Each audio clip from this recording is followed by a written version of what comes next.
வணக்கம் நண்பர்களே. இது காதலின் மொழி.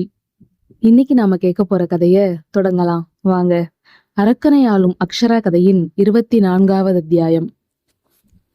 ஏஜே குளோபல் கார்ப்பரேட் நிறுவனத்தின் தலைமை கட்டடம் வழக்கத்தை விட பல மடங்கு பரபரப்போடு இயங்கிக் கொண்டிருந்தது. ஆரியன் மருத்துவமனையில் அக்ஷராவின் அருகிலேயே இருக்க வேண்டிய சூழல் ஏற்பட்டதால் கடந்த சில நாட்களாக கம்பெனியின் மொத்த பாரமும் சந்தோஷின் தோள்களில் இறங்கி இருந்தது. ஆரியனின் தனிப்பட்ட உதவியாளரான சந்தோஷ் தனது பிரம்மாண்டமான அறையில் ஃபைல்களுக்கு நடுவே மூழ்கி கிடந்தான். மேஜை முழுக்க அடுக்கப்பட்டிருந்த சர்வதேச கிளைண்ட்களின் ஒப்பந்த ஃபைல்கள், அப்ரூவலுக்காக காத்திருக்கும் முக்கிய திட்டங்கள் என அனைத்தும் அவனை மூச்சு முட்ட வைத்தன. ஆரியன் சார் இல்லாத இந்த நேரத்துல எந்த ஒரு சின்ன தவறும் நடந்துடக்கூடாது. ஆனா இவ்வளோ பெரிய கம்பெனியை தனியா ஹேண்டில் பண்றது சாதாரண விஷயம் இல்லையே என்று தனக்குத்தானே புலம்பியபடி தலையை கோதிவிட்டு தவித்துக் கொண்டிருந்தான் சந்தோஷ். ஆரியன் இல்லாத ஒவ்வொரு நொடியும் ஏஜே குளோபல் நிறுவனத்தின் சுவர்கள் அவன் மீது சரிந்து விழுவது போல் ஒரு அழுத்தம். மேஜை முழுவதும் சிதறி கிடந்த கோப்புகளும் நிமிடத்திற்கு ஒருமுறை ஒலித்துக் கொண்டே இருந்த தொலைபேசியும் அவனை பித்தேற வைத்துக் கொண்டிருந்தன. கிளைண்ட்களின் கேள்விகளுக்கு என்ன பதில் சொல்வதென்று தெரியாமல் கைகளை தலைக்கு பின்னால் கட்டியபடி அறையை வட்டமடித்துக் கொண்டிருந்தான். அந்த நொடிகணத்தில் அறையின் கதவு லேசான சத்தத்துடன் திறந்தது. உள்ளே நுழைந்தான் ஆகாஷ். கம்பீரமான நடை, கூர்மையான பார்வை, முகத்தில் எப்போதும் இருக்கும் ஒருவித அமைதியான தன்னம்பிக்கை. ஆரியனின் உயிர் நண்பன் என்பதையும் தாண்டி ஏஜே குளோபல் நிறுவனத்தின் மிக முக்கியமான தூண்களில் ஒருவனவன். ஆகாஷை கண்டதும் சந்தோஷின் முகத்தில் இதுவரை இருந்த பதற்றம் நொடியில் மறைந்து அப்படி ஒரு நிம்மதியும் சந்தோஷமும் மின்னியது. கடலில் மூழ்கி போகிறவனுக்கு பிடிமானம் கிடைத்தது போல் ஒரு பெருமூச்சு விட்டான். வாங்க ஆகாஷ் சார்.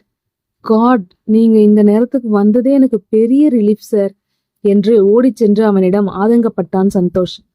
என்ன சந்தோஷ், ரொம்ப அப்செட்டா இருக்க போல என்று மெல்லிய புன்னகையோடு கேட்டபடி தன் கோட்டை கழற்றி நாற்காலியின் பின்புறம் போட்டான் ஆகாஷ். பின்ன என்ன சார் பண்றது, ஆரியன் சார் இல்லாத இந்த இடத்துல என்னால இந்த கிளைண்ட்ஸு, ஃபைல்ஸு, நியூ ப்ராஜெக்ட்ஸு எதையுமே தனியா சமாளிக்கவே முடியல சார். ஒரு பக்கம் லண்டன் கிளைண்ட்டு கான்ஃபரன்ஸ் கால்காக வெயிட் பண்றாங்க, இன்னொரு பக்கம் போர்டு மெம்பர்ஸ் கேள்வியா கேட்குறாங்க. ஒரே நேரத்துல இத்தனை ப்ரெஷரையும் ஹேண்டில் பண்றது எனக்கு ரொம்ப கஷ்டமா இருக்கு சார் என்று தன் தலையை பிடித்து கொண்டான் சந்தோஷ். ஆகாஷ் நிதானமாக சென்று ஆரியனின் காலியான கம்பீரமான இருக்கையை பார்த்தான். அதில் ஒரு நொடி தன் பார்வையை நிலைக்க விட்டு பிறகு சந்தோஷின் பக்கம் திரும்பி அவனது தோளை அழுத்தமாக தட்டினான். முதல் விஷயம், அந்த பதற்றத்தை தூக்கி எறி சந்தோஷ். ஆரியன் பக்கத்துல இல்லாதப்போ நாம கலங்கினா வெளியே காத்துட்டு இருக்கிற எதிரிகளுக்கு அதுதான் பெரிய தீனியா அமையும் என்று கம்பீரமான குரலில் பேசத் தொடங்கினான் ஆகாஷ்.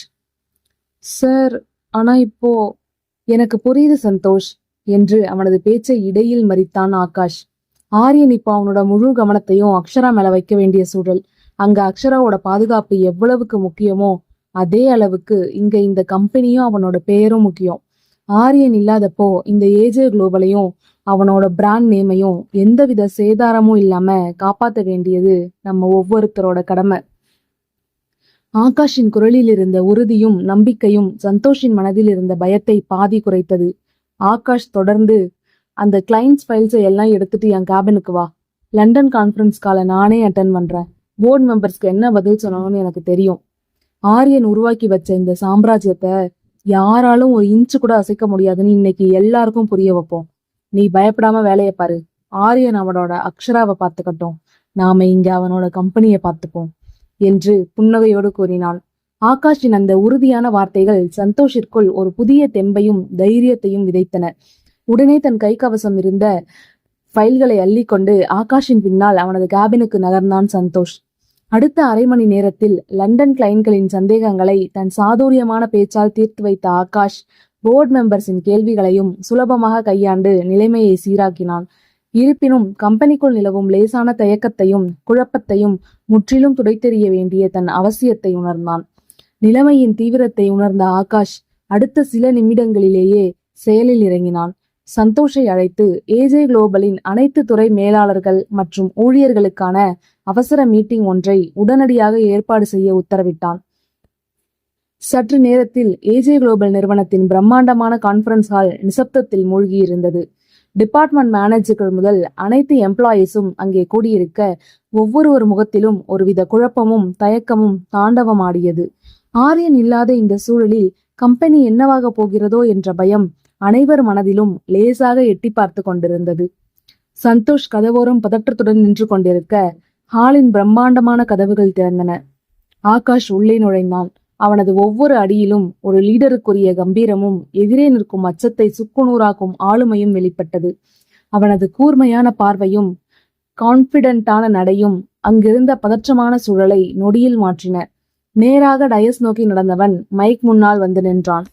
அறை முழுவதும் ஊசி விழும் அமைதி.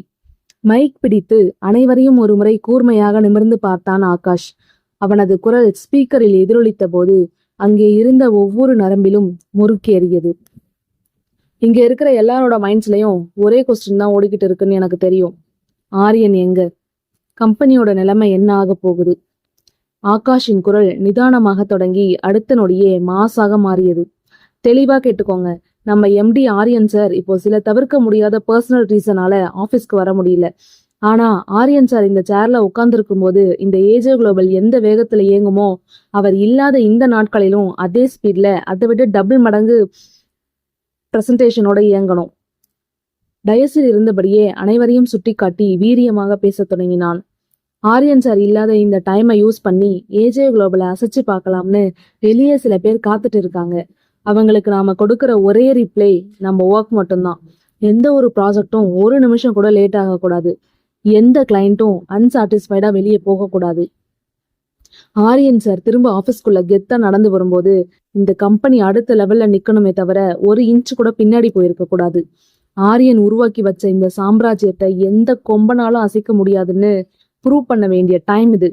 அதுதான் நாம அவருக்கு கொடுக்கிற ரெஸ்பெக்ட். அதுதான் ஏஜே குளோபலோட கெத்து. ஆகாஷின் ஒவ்வொரு வார்த்தையும் அங்கிருந்த எம்ப்ளாயீஸின் ரத்தத்தை கொதிக்க வைத்தது. பயமும் தயக்கமும் ஓடி ஒளிந்து அனைவரது முகத்திலும் ஒரு புதிய வெறியும் மாஸ் உற்சாகமும் தொற்றிக்கொண்டது. ஆரியன் சாருக்காக ஏஜே குளோபலுக்காக நம்ம கெத்தா ஜெயிச்சு காட்டுவோம் சார் என்று ஒரு மேனேஜர் உரக்க கூற அடுத்த நொடி கான்ஃபரன்ஸ் ஹாலை அதிரும் அளவுக்கு கரகோஷம் எழுந்தது. அனைவரும் ஃபுல் எனர்ஜியோடு களத்தில் இறங்க தயாராகி உறுதியளித்துவிட்டு மீட்டிங் முடிந்து கலைந்து செல்ல ஆகாஷ் உதட்டில் ஒரு சிறிய புன்னகையோடு நின்றான். மீட்டிங் முடிந்து அனைவரும் வெளியேறிய பிறகு அந்த பிரம்மாண்டமான கான்ஃபரன்ஸ் ஹால் மெல்ல அமைதியானது. ஆகாஷும் சந்தோஷும் நேராக ஆரியனின் கேபினுக்கு சென்றனர். ஆரியன் இல்லாத அந்த கேபினில் அவனது கம்பீரமான மேஜை காலியாக கிடக்க அதை ஒரு நொடி பார்த்த ஆகாஷ் பெருமூச்சொன்றை வெளிப்படுத்தியபடி ஆரியனின் நாற்காலிக்கு எதிரே இருந்த இருக்கையில் அமர்ந்தான். சந்தோஷ் அவசர அவசரமாக நிலுவையில் இருந்த முக்கிய ஃபைல்களையும் கிளைண்டின் டாக்குமெண்ட்டுகளையும் சரிபார்த்து ஆகாஷிடம் நீட்டினான். இருவரும் தீவிரமாக ஃபைல்களை சரிபார்த்து கொண்டிருந்த அந்த நேரத்தில் மேஜை மீது வைக்கப்பட்டிருந்த ஆகாஷின் மொபைல் போன் உரத்த குரலில் ரிங் அடித்தது. திரையில் அஞ்சலி என்ற பெயர் மின்னியது. அவனது உதடுகளில் தன்னாலே ஒரு மெல்லிய புன்னகை அரும்பியது. போனை எடுத்து ஆன் செய்து காதில் வைத்தான் ஆகாஷ். சொல்லுடி அஞ்சலி என்றான் இயல்பான அன்பான குரலில். மறுமுனையில் அஞ்சலியின் குரல் மிகுந்த உற்சாகத்துடனும் பாசத்தோடும் கேட்டது. ஏங்க, நானும் அத்தையும் காலையிலே மார்க்கெட்டுக்கு போய் சமையலுக்கு தேவையான எல்லா பொருளையும் ஃப்ரெஷ்ஷா பார்த்துட்டு வாங்கிட்டு வந்துட்டோங்க. அப்புறம் 2 பேரும் சேர்ந்தே சமையல்ல இறங்கி காரசாரமான காரக்குடி நண்டு வறுவலும் மணக்க மணக்க நாட்டுக்கோழி குழம்பும் சமைச்சு ரெடி பண்ணிட்டோம். அஞ்சலியின் குரலில் இருந்த பேரன்பு ஆகாஷின் மனதை நெகிழ செய்தது. அவள் தொடர்ந்து பேசினாள். 2 நாளா ஹாஸ்பிட்டல்ல சரியா கூட சாப்பிடாம கஷ்டப்படுற ஆரியன் அண்ணாவுக்கும் உடம்பு முடியாம இருக்கிற அக்ஷரா அன்னிக்கும் நம்ம கைப்பட பார்த்து சமைச்சிருக்கோங்க. சாப்பாடு எல்லாம் சூடா ஹாட் பேக்ல பேக் பண்ணி வச்சாச்சு. நீங்க சீக்கிரம் ஆபீஸ் வேலையை முடிச்சுட்டு வீட்டுக்கு வந்தீங்கன்னா நாம எல்லாரும் சேர்ந்து ஹாஸ்பிட்டலுக்கு போய் அவங்கள பார்த்து சாப்பாட்டை கொடுத்துட்டு வரலாமுங்க. மனைவியின் இந்த அக்கறையான வார்த்தைகளை கேட்டதும் ஆகாஷின் முகத்தில் இருந்த களைப்பு மறைந்து நெகிழ்ச்சியான ஒரு புன்னகை மலர்ந்தது. ஆரியன் மற்றும் அக்ஷரா மீது தன் குடும்பத்தினர் காட்டும் இந்த அன்பை நினைத்து பெருமிதம் கொண்டான். ரொம்ப சூப்பர் தி அஞ்சலி, நீயும் அம்மாவும் இவ்வளவு தூரம் யோசிச்சதே பெரிய விஷயம். நானும் ஆபீஸ் வேலையெல்லாம் ஓரளவுக்கு முடிச்சிட்டேன். இதோ அடுத்த 20 நிமிஷத்துல கிளம்பி வீட்டுக்கு வர்றேன். நீங்க பேக் பண்ணி ரெடியா வைங்க, நாம உடனே ஹாஸ்பிட்டல் கிளம்பலாம் என்று கூறிவிட்டு போனை வைத்தான் ஆகாஷ். போனை வைத்துவிட்டு நிமிர்ந்த ஆகாஷ் தன் எதிரே நின்றிருந்த சந்தோஷை பார்த்தான்.